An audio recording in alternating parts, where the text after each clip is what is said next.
ബലാത്സംഗ കേസിൽ രാഹുൽ മാങ്കൂട്ടത്തിൽ MLA അന്വേഷണ സംഘത്തിന് മുന്നിൽ ഹാജരായി. പോലീസ് ക്ലബ്ബിലാണ് ഹാജരായത്. സിജോ വി ജോൺ വിശദാംശങ്ങൾ നൽകും. സിജോ, അന്വേഷണ സംഘത്തിന് മുന്നിൽ വീണ്ടും രാഹുൽ മാങ്കൂട്ടത്തിൽ എത്തുന്നു. എന്തെല്ലാം കാര്യങ്ങളിലാണ് വിവരങ്ങൾ തേടേണ്ടതുള്ളത്?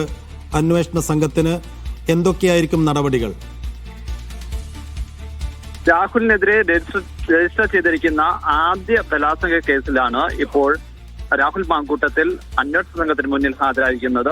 10 മണിയോടുകൂടി അന്വേഷണ സംഘത്തിന് മുന്നിൽ ഹാജരാകാൻ വേണ്ടിയിട്ടാണ് ആവശ്യപ്പെടുന്നത്. അതിന്റെ അടിസ്ഥാനത്തിൽ 9:45 തന്നെ രാഹുൽ തിരുവനന്തപുരത്തെത്തി പോലീസ് ഹെഡ്ക്വാർട്ടേഴ്സിലേക്ക് എത്തുമെന്നാണ് പ്രതീക്ഷിച്ചിരുന്നത്. അവിടെയാണ് ഈ അന്വേഷണത്തിന് മേൽനോട്ടം വഹിക്കുന്ന AG പൂങ്കുല്ലയുടെ ഓഫീസുള്ളത്. പക്ഷേ രാഹുൽ തിരുവനന്തപുരം എത്തിയതിന് പിന്നാലെ പേരൂർക്കൊടയിലുള്ള അഗസ്ത്യ പോലീസ് ക്ലബിലേക്ക് എത്താൻ ആവശ്യപ്പെടുകയായിരുന്നു. അങ്ങനെയാണ് ഇങ്ങോട്ട് എത്തിയത്. ഇപ്പോൾ ചോദ്യം ചെയ്യൽ ആരംഭിച്ചിട്ടുണ്ട്.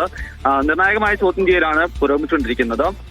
ഈ കേസുമായി ബന്ധപ്പെട്ട് പരമാവധി വിവരങ്ങൾ രാഹുലിൽ നിന്ന് തേടുക എന്ന് തന്നെയാണ് അന്വേഷണ സംഘം കണക്കുകൂട്ടുന്നത്. അതോടൊപ്പം തന്നെ വളരെ പ്രധാനപ്പെട്ട ചില നീക്കങ്ങളിലേക്ക് കൂടി അന്വേഷണ സംഘം വരുന്ന മണിക്കൂറിൽ കടക്കുമെന്ന് പ്രതീക്ഷിക്കപ്പെടുകയും ചെയ്യുന്നു. അതിൽ ഏറ്റവും പ്രധാനപ്പെട്ട കാര്യം എന്ന് പറയുന്നത് രാഹുലിനെ വൈദ്യ പരിശോധനയ്ക്ക് ഹാജരാക്കുക എന്നുള്ളതാണ്. അത് ഇന്നല്ലെങ്കിൽ നാളെ 3 ദിവസം സമയമാണ് അനുവദിച്ചിരിക്കുന്നത്. അത് ഈ ദിവസങ്ങളിൽ ഉണ്ടാവും. അതോടൊപ്പം തന്നെ ഈ രാഹുൽ ഉപയോഗിച്ചിരുന്ന ഫോൺ അന്വേഷണ സംഘം പിടിച്ചെടുക്കും.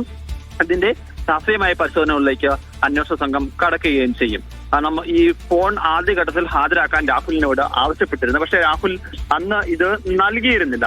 രാഹുൽ അതിന് പറഞ്ഞിരുന്ന മറുപടി, അന്വേഷണ സംഘത്തിന് ഈ ഘട്ടത്തിൽ ഫോൺ നൽകിയാൽ അതിന്റെ തനിക്ക് അനുകൂലമായിട്ടുള്ള തെളിവുകൾ നശിപ്പിക്കും എന്നായിരുന്നു. അതുകൊണ്ടാണ് അന്ന് ഹാജരാക്കുന്നത്. പക്ഷെ കഴിഞ്ഞ ദിവസം കോടതി ആവശ്യപ്പെട്ടിരുന്നത് ഫോൺ കൈമാറാനാണ്. അത്തരത്തിൽ ഫോൺ ഒക്കെ ഉൾപ്പെടെ ശേഖരിച്ചുകൊണ്ടുള്ള പരിശോധനകളിലേക്കാണ് അന്വേഷണ സംഘം കടക്കുകയും ചെയ്യാം.